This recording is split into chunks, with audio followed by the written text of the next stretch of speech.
Photo काढला रसिका त्याच्यात जाईल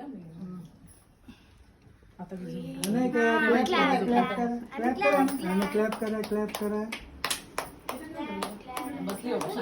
क्लॅप करा स्वतःच्या बर्थडेला काय करते काय माहिती. क्लॅप करा